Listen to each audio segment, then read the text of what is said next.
Salut à tous, soyez bienvenus à notre chaîne Contenu spirituel et familial. C'est toujours un plaisir d'être ici avec vous et partager une parole de foi, d'encouragement pour notre quotidien. N'est-ce pas, Denis? Ça, c'est sûr, parce que la parole de Dieu est efficace dans notre vie. C'est un plaisir d'être là avec vous encore une fois. Et je suis si sonne qu'à travers ces messages aujourd'hui, bénira la vie de tous qui vont entendre cette parole, que la parole de Dieu est efficace. Exatamente. E en parlant de la parole de Dieu, c'est exactement cela ce que nous espérons à travers de ces messages aujourd'hui. Tout le monde écoute toujours des paroles, plusieurs types de paroles négatives, des paroles de découragement, des paroles d'encouragement, mais plus sont les paroles négatives que les paroles positives. Et c'est pour cette raison qu'il y a beaucoup de personnes que malheureusement, ils finissent pour vivre un moment d'angoisse, de tristesse, de découragement et parfois même des personnes qui finissent por désister et de ne plus croire à rien de tout parce qu'elle pense que le problème qu'elle est en train de traverser n'existe pas de solution. Alors pourquoi faire des efforts si elle a déjà accepté le fait de qu'il n'y a plus de solution à ces problèmes? La parole qui vient de Dieu, des amis, elle a le pouvoir d'anéantir tout ce qui est négatif, tout ce qui apparemment produit la mort, le désespoir dans la vie d'une personne. Donc, on vous invite à lire avec nous un passage que beaucoup de gens connaissent déjà, mais que ça vaut la peine de lire et comprendre bien ici des choses qui sont importantes à notre foi. Qui dit le suivant: au moment où Jésus entrait dans Capharnaüm, un centurion s'approcha et le supplia: Seigneur, mon serviteur est couché à la maison, il est paralysé et souffre terriblement. Donc, déjà, on voit ici une situation qui n'est pas différente de beaucoup de personnes qui nous regardent en ce moment. Car beaucoup de gens ont aussi une situation dont ils peuvent aussi dire la même chose, qu'ils sont en train de connaître une terrible souffrance. Mais cet homme dont nous sommes ici en train de parler, il croyait qu'en Dieu, il pouvait trouver la solution. On voit ici la réponse tout de suite de Jésus: moi, je viendrai le guérir. Mais le centurion répondit: Seigneur, je ne suis pas digne que tu rentres sur mon toit, mais dis seulement un mot et mon jeune serviteur sera guéri. Regardez quelle chose intéressante, des amis. Car on ne voit pas ici Jésus se préoccuper avec la condition de cet homme. Jésus ne pose pas ici de questions si cet homme il était en train de suivre les principes religieux. Jésus ne pose pas la question en disant: mais quelle est ta religion? Combien de prières tu fais par jour? Est-ce que toi, tu as fait ceci? Est-ce que toi, tu as fait cela? Ou toi, tu es qui? On voit ici Jésus tout simplement en train de montrer qu'il ne fait acception de personne. Cet homme, il était un soldat romain, il n'était pas un juif, il n'était pas quelqu'un qui connaissait les pratiques du Torah, il ne pratiquait pas la religion que les gens ils pratiquaient à l'époque.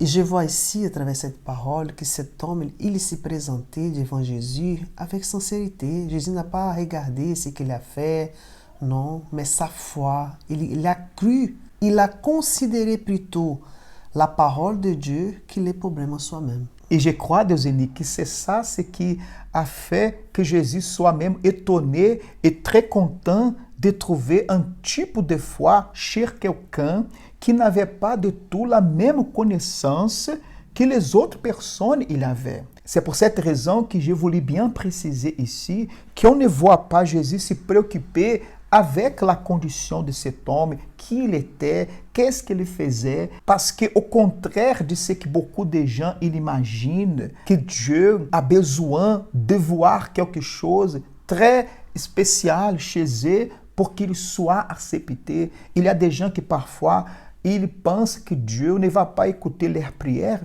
parce que Il pense qu'il ne savent pas prier comme une personne qui va dans une église. C'est pour cette raison qu'il dit, allez, je laisse tomber parce que je ne sais pas prier, je ne pense pas que Dieu va m'écouter parce que la personne que je suis ou ce que j'ai fait ne fait pas Dieu me regarder, ne laisse pas Dieu m'aider parce que je suis quelqu'un pas bien du tout. Mais on ne voit pas Jésus se préoccuper avec ces choses par rapport à cet homme. Jésus savait très bien qui il était, mais Jésus savait très bien aussi ce qu'il avait manifesté. Et c'est ça ce qui change tout dans la vie d'une personne. C'est lorsque la personne décide utiliser sa foi en Dieu, s'approcher de Dieu, comme cet homme il a fait. Alors, quand Jésus entendit ces mots, il fit dans l'admiration et dit à ceux qui le suivaient, je vous le déclare, c'est la vérité, je n'ai trouvé une telle foi chez personne en Israël.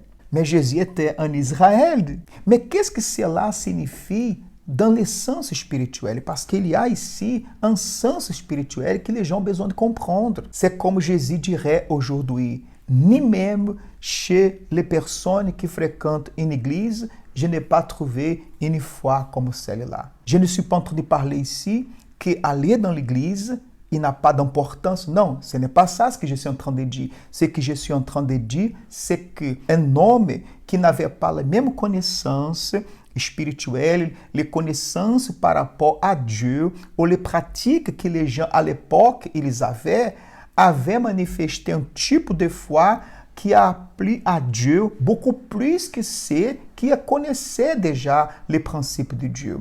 Cela, ça veut dire que si vous pensez que le fait que vous n'êtes pas un chrétien, que vous n'avez pas une religion, que vous ne savez pas prier, que vous n'avez aucune connaissance à l'égard de Dieu, cela ne veut pas dire que vous ne pouvez pas être exaucé par Dieu ou avoir de Dieu la réponse dont vous avez besoin. Ce n'est pas ça de tout qui fera la différence, parce que cet homme, il n'avait pas la connaissance que les autres avaient, mais cet homme, il a décidé de s'approcher de Dieu.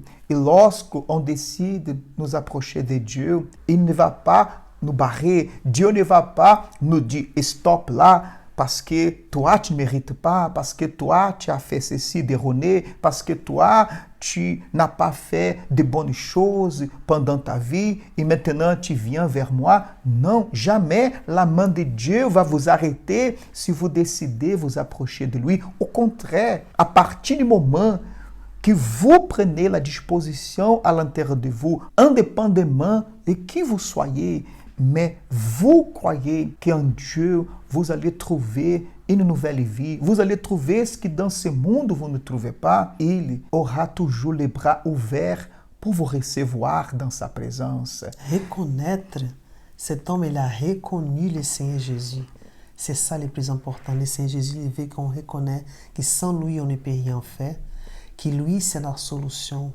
C'est lui la porte qu'on cherche. C'est la seule porte, le seul chemin. C'est ça qu'il veut, qu'on reconnaît. Cet homme, il a reconnu le Seigneur Jésus.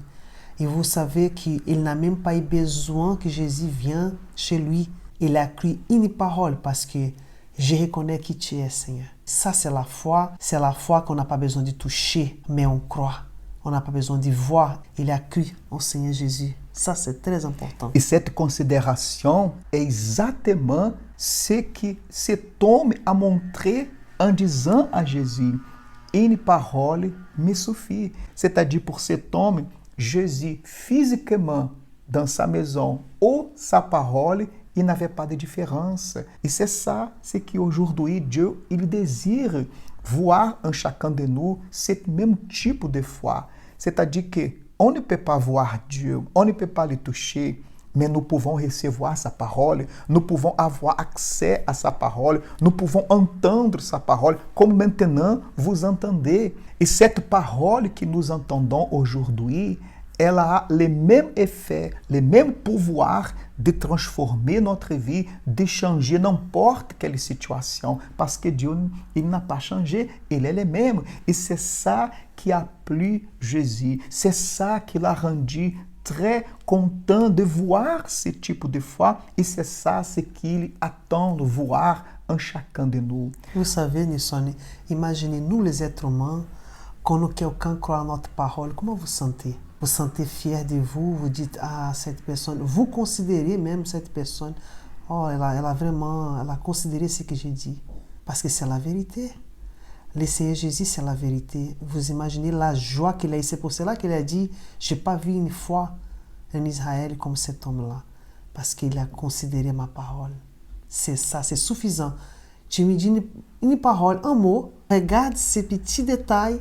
Si vous remarquez ça, ce n'est pas que je suis en train de dire que les gens qui ont besoin à cette époque-là, que le Seigneur Jésus touche comme des aveugles, que le Seigneur Jésus a guéri, qui a touché les lépreux, qu'ils n'avaient pas la foi. Non, mais je donne un exemple, c'est quelque chose qu'on ne voyait pas. Ça veut dire Jésus n'a pas vu ça. C'est pour ça qu'il était étonné, il dit, j'ai jamais vu une foi comme ça. Ça veut dire que vous avez considéré plutôt ma parole, mais je n'ai même pas eu besoin d'aller chez toi. Il ne s'était pas dit non plus. C'est fort. La parole de Dieu a le pouvoir de changer la vie d'une personne comme si Dieu est en train de toucher cette personne physiquement. Voilà le résultat qu'il a eu à travers de cette foi. Puis Jésus dit au centurion, retourne chez toi, que tout se passe pour toi selon ta foi. Et le serviteur du centurion fit guérir à ce même moment. C'est comme cette parole qu'il a reçue était le próprio Seigneur présent dans sa vie, en train d'agir dans sa maison et dans la vie de son serviteur. Donc, la question qu'on vous pose maintenant, quelle est la parole que vous avez besoin? Dans quel domaine avez-vous besoin que la parole de Dieu puisse produire un changement, puisse produire une transformação ou même un miracle que vous avez besoin? Sachez que, indépendamment de la situation ou du problème, ou même indépendamment de qui vous êtes, la parole de Dieu, ela continue efficace et ela fera le même effet qu'elle a fait dans la vie de cet homme. Donc, si vous croyez à la parole de Dieu et vous avez besoin que cette parole ela transforme votre vie, recevez-la où vous êtes en ce moment, la paix, la force de Dieu, parce que peut-être vous vous sentez entouré par des choses négatives, par des problèmes, et que vous pensez que vous n'allez jamais vous en sortir. Mais il est écrit, si Dieu est pour nous, qui sera contre nous? La porte que Dieu ouvre, personne ne peut fermer. Il a dit que tout est possible à celui qui croit. Il a dit, invoque-moi et je te répondrai. Alors, faites de cette parole votre espérance, mettez votre foi, votre confiance sur la parole de Dieu, telle comme cet homme il a fait à cette époque. Et vous allez aussi voir que la parole de Dieu, ela transformera votre vie. Considérons-nous plutôt la parole de Dieu, de que la parole négative, c'est qu'on entend, c'est que les gens pensent de vous. Concentrez dans la parole de Dieu, parce qu'elle a la réponse. Dieu vous valorise. Il ne vous voit pas comme les gens voient, comme vous-même vous voyez. Dieu le voit comme une personne qui vous avez une sortie qui vient de lui. La parole de Dieu nous donne cette condition pour surmonter toutes les situations, la force. La parole de Dieu, c'est la lumière. La parole de Dieu est tout dans notre vie. Exatamente. Nous espérons qu'une fois de plus, ce message a pu apporter dans votre vie l'espérance, la force, l'encouragement. Même que vous êtes en train de traverser par un moment difficile, mais la parole de Dieu, ela vous fortifie. Et la parole de Dieu, elle est propre Dieu avec vous. Que Dieu vous bénisse, qu'il vous fortifie, qu'il vous garde et qu'il vous donne la force pour que vous puissiez aller en avant toujours. Que Dieu vous bénisse à tous et votre famille. À la semaine prochaine.